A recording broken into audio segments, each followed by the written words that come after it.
2 starts exactly where we left off. I'm the hider in a graveyard, and I have 1 minute to disappear. That giant skull looks perfect. If I can fold into the opening, nobody should expect a yellow Verity inside it. The pose menu is fighting me already. My body fits, but every angle leaves one bright yellow piece sticking out. Skull plan cancelled. It looked clever from far away and terrible the second I checked it from above. I need a boring object, not a dramatic one. Seekers shoot the weird stuff first, so normal is safer here. The fence almost works, but the black paint makes my outline even cleaner. I look like a player pretending to be a shadow. There is a little chapel ahead. Indoor props might give me cleaner shapes than the open cemetery. Benches, walls, a carpet, even a tree in a pot. Finally, objects that do not scream secret hiding spot. This corner is decent, but I learned in part 1 that decent spots get found the moment I start feeling confident. Wait, this planter is almost my size. Square base, flat sides, and the tree breaks up the shape above me. If I turn pale and sit low, I can become the front of the pot instead of a yellow blob beside it. This is the spot. The skull was flashy. This is boring. In hide and seek, boring might actually be genius. Seekers are out. If this planter survives the first whistle, subscribe, because I am not moving unless the game forces me. The best part is that I can still see the room. The worst part is that anyone entering can see me just as easily. That is the price of choosing a spot with an actual view. First forced whistle incoming. Color can fool the eyes, but sound does not care how good my paint job is. Nothing happened. That means either the spot works, or every seeker is currently making a terrible decision somewhere else. Hi, I am not touching the camera too much. Tiny movements make a perfect hiding spot look suspicious for no reason. Someone just crossed the opening. Please keep walking. There is absolutely nothing interesting about this extremely normal plant. This is the calm part of the round, where my brain invents 17 ways the spot can fail before anyone even checks it. Waiting is harder than running, because I cannot fix anything once the search starts. Another whistle countdown. Every one of these turns a quiet room into a giant sign that says "Search here." Still alive. I am officially promoting this planter from desperate idea to surprisingly professional camouflage. We are past the halfway point. The longer this works, the more dangerous my confidence becomes. I keep wanting to adjust the pose, and that is exactly how good spots die. Okay, that effect is way too close. Somebody is checking this side of the room, and now I regret having eyes. Do not turn toward the planter. Check the bench, check the wall, check literally anything with less leaves. They moved away. That was the first real test, and somehow the square flower pot just won the argument. Staying still is doing more work than any clever pose I tried. Under a minute now. One bad whistle can still ruin 3 minutes of sitting perfectly still. Someone is close again. I can practically hear the seeker deciding whether this plant deserves 1 bullet. 30 seconds. At this point, I am emotionally attached to the planter. If I survive, I am naming it. I did not expect a flower pot to become my emotional support object. 10 seconds. Nobody move. I have done almost nothing for 3 minutes, and somehow this is the most stressful round yet. Hiders win. The boring planter beat the giant skull, the fence, and every complicated plan I tried first. That was my cleanest hiding win so far. The lesson is simple. Stop trying to look clever and start looking normal. Back to the post-round chaos. I survived the whole search, so now the game gets to tell me how annoying I was to find. I want to see whether it noticed how many seekers walked right past me. Second most missed player, and a bonus. I knew that planter deserved a salary. I have extra coins, so obviously the responsible choice is to spend them immediately on something completely unnecessary. Winning apparently destroys financial discipline. Subscribe before I open this crate. If it gives me something useless, we are blaming the shop together. Common 8-bit blaster. Not legendary, but it looks like a weapon designed by a calculator, so I am keeping it. At least I get to carry something new into the next disaster. Supermarket is back! Part 1 already embarrassed me there, which means I apparently need a rematch. Hider again. Perfect. This time I am not spending the entire setup timer arguing with one shelf. Same supermarket, new plan. I am checking the back shelves first because the obvious front aisle destroyed me last time. These white containers match my body better than the colorful shelves. Maybe I can hide as one oversized product. The trick is making the silhouette read as packaging, not as a person. The position actually looks decent from this angle. I just need to avoid the one warning that always ruins everything. There it is, 2 buried. MECCHA Chameleon has officially decided that hiding well is suspicious behavior. I moved out. The game still hates it. One more step, and I am not hiding in the shelf. I am just standing beside it. This is the exact trap from part 1. The best looking spots are the ones the anti-berry system refuses to let me use. And now I have been fully revealed before the seekers even spawned. That is an impressive level of failure. New plan with almost no time. Move, repaint, and pretend this panic was always part of the strategy. I have maybe 10 seconds to invent a better life. I am settling here because the countdown is gone. Is it good? No. Is it technically a hiding spot? Also questionable. Seekers spawned. I have spent the entire prep phase being rejected by furniture, so confidence is currently unavailable. Someone is already in the aisle. Please look at the bright products and ignore the suspiciously player-shaped thing underneath them. I found a narrower corner, but now the game says I am in a narrow spot. Every good idea comes with a warning label. Yep, found almost instantly. The supermarket is now 2 for 2 at destroying my self-esteem. At least the answer check gives me something to do while I pretend that round never happened. Write in the comments which map is worse for hiding, supermarket or graveyard. I clearly have very different results.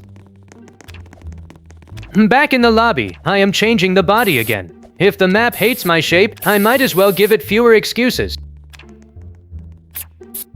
The new blaster looks ridiculous, which makes me like it more. Sadly, it cannot shoot the anti-berry warning. I want a map with natural clutter this time. Shelves are too clean, plants and rocks can hide a bad silhouette. After that supermarket round, I want the map itself to help me. Hider again, and this looks like the dinosaur map. Finally, giant bones, water, rocks, and enough grass to disappear in.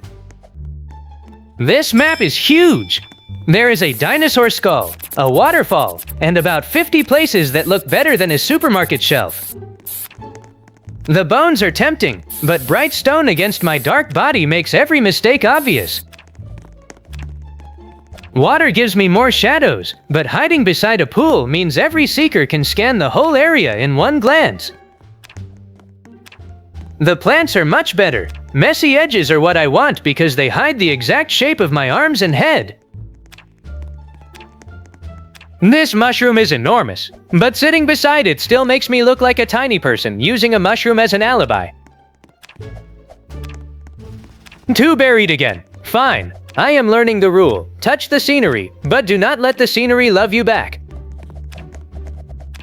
I need something tall enough to break my outline without actually covering my whole body. There. Tall grass. It is ugly, uneven, and the exact color palette I can copy. This might be the one. Dark green on the shaded side. Brighter green toward the sun. Matching one color is easy. Matching the lighting is the real trick. My body is still visible, but the blades cut the outline into pieces. From a distance, that matters more than being invisible. I am committing to the grass. If this works, I am officially retiring from furniture and becoming landscaping. Search started. The spot looks ridiculous up close, but seekers will see it from across the map, not from my camera. 3 minutes is a long time to trust grass. The goal is simple. Survive the whistles and never give them a reason to stop here. First whistle. If anyone is close, the sound will point straight at the ugliest plant on the map. No reaction. Good. This map is noisy visually, and that is doing half the camouflage work for me. The safest spot is often the one nobody even thinks is a spot. I can barely see through the blades, which means a seeker probably cannot get a clean look at me either. The hard part is not improving the spot. Every little adjustment risks turning a working disguise into a moving green person. Patience is part of the camouflage now. Another whistle, and there is movement nearby. Somebody else had the same grass idea, which is either reassuring or terrible. I am making one tiny pose adjustment. Tiny. If the warning appears, I am blaming myself forever. No warning. Perfect. Now hands off the controls before I turn a good hiding spot into a science experiment. The longer I stay still, the more intentional this looks. 2 minutes left. The grass is winning by doing absolutely nothing, which is a strategy I deeply respect. Forced whistle again. Listen, seekers, that sound definitely came from a completely different plant. Nobody is rushing over. That tells me the spot is not just matching color. It is blending into the map's normal clutter. That is a better sign than surviving one lucky whistle. Under a minute and I have barely been checked. This is the opposite of the supermarket, and I am enjoying every second. One more whistle can still expose me, so I am not celebrating until the giant Hiders win text is actually on screen. Still safe. If this grass spot reaches the end, hit like, because this camouflage deserves more credit than I do. 30 seconds. The urge to move is getting stronger for absolutely no reason, which means I should do the exact opposite. 10 seconds.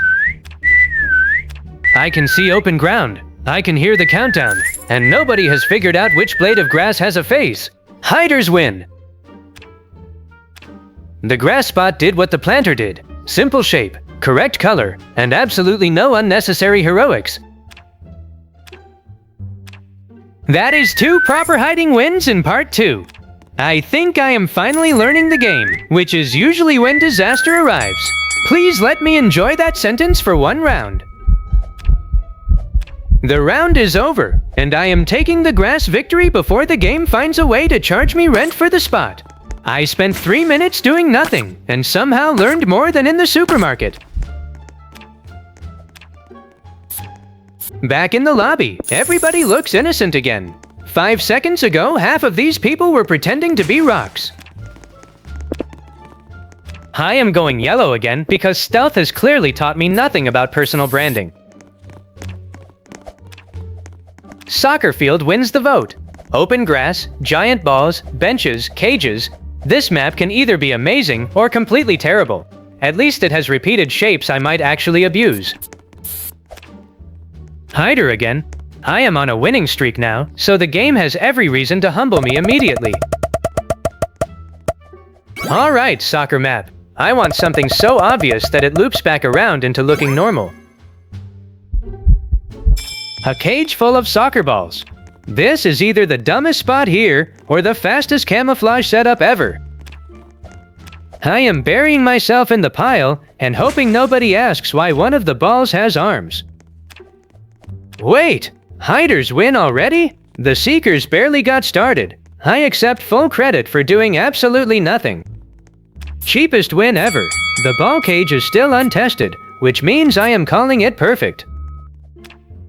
Back again before I even got nervous. That round was basically a loading screen with a victory message attached. I barely had time to test the spot, so I am not counting it as proof of anything. I will take the coins, keep the blaster, and pretend my genius soccer ball strategy caused the instant win. I want soccer field one more time. I need a real search round before I can call that map solved.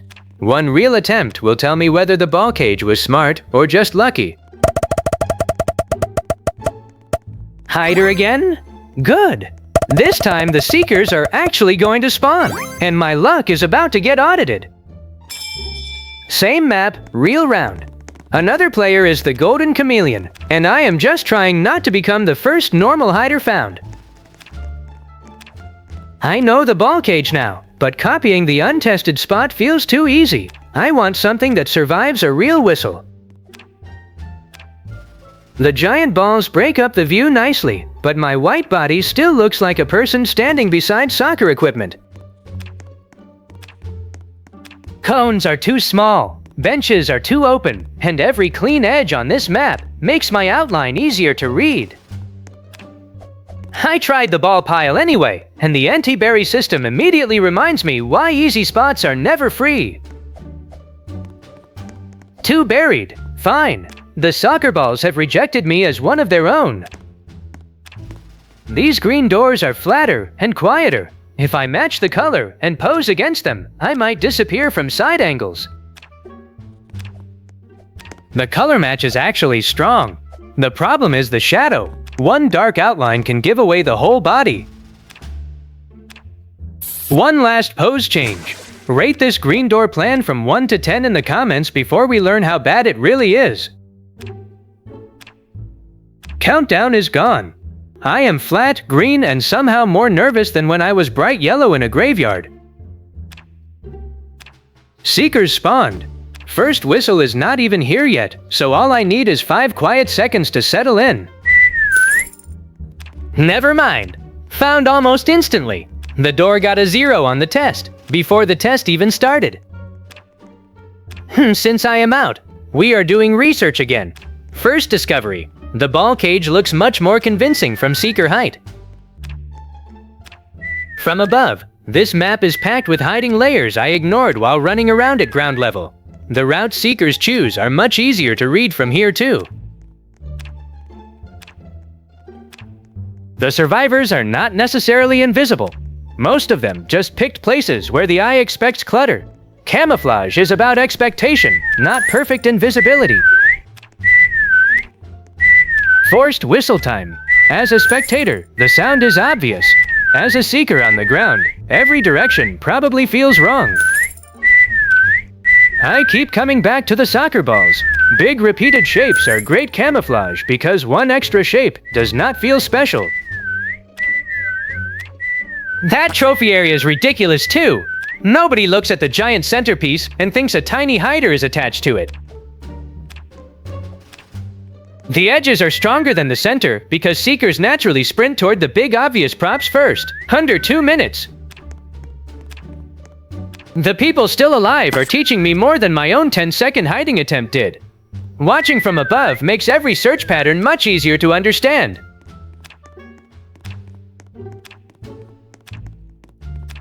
Wait, somebody is using almost the same green door idea I tried, so the concept was not terrible. My placement was. Look at the difference. They are deeper in the shape, cleaner on the edge, and not leaving the same obvious shadow. That tiny difference is probably why they survived longer than I did. That is the kind of mistake you only notice after dying. Color was right, silhouette was wrong.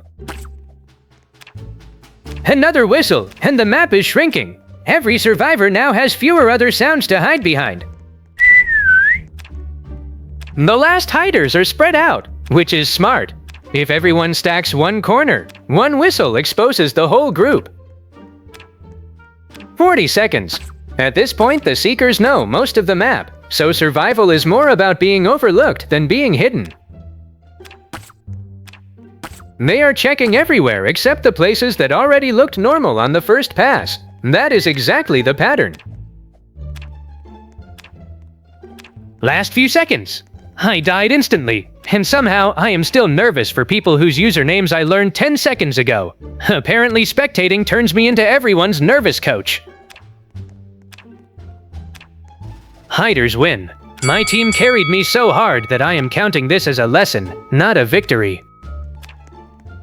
Back to the results. I contributed 1 green door, 1 immediate death, and several minutes of excellent spectating.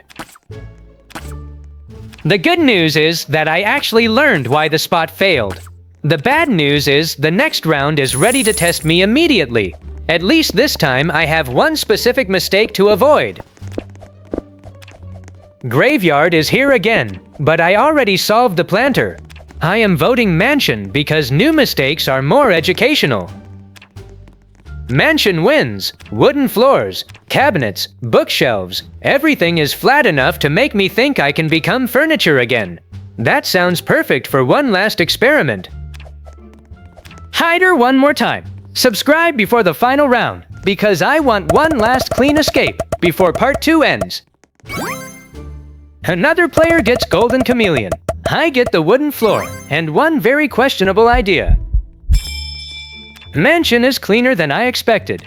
Straight walls and repeating floorboards make bad camouflage painfully obvious. I am using the flattest pose I have. If this works, I become a wooden decoration instead of a player. Color first. Bright tones are impossible here, so everything is going dull brown like the floor. The pose is flat, but my arms make a perfect star. Nobody puts a human-shaped ornament on a floor. Other hiders are still moving. I am already committed to becoming the world's least convincing stain. Darker is better. The color matches now, but the shadow underneath still draws my outline. Same lesson as the green door. Correct color means nothing if the silhouette gives you away. I could switch to a cabinet, but late panic ruined the supermarket. I am staying with the floor. 40 seconds. From here I almost believe it. From seeker height, I probably look like a brown warning sign. The room is too empty too. Nothing breaks my outline, so this disguise has to work by itself. 20 seconds. Moving now means sprinting around with no plan, so I am committing. Last chance to move, and I am refusing. This is either strategy or stubbornness, with a timer. Search started. I only need a few quiet seconds. Oh no! Somebody is already coming straight at me. Found instantly. Part 2 gave me 2 brilliant spots, several terrible ones, and 1 wooden floor humiliation. Subscribe if you want more Mecha Chameleon.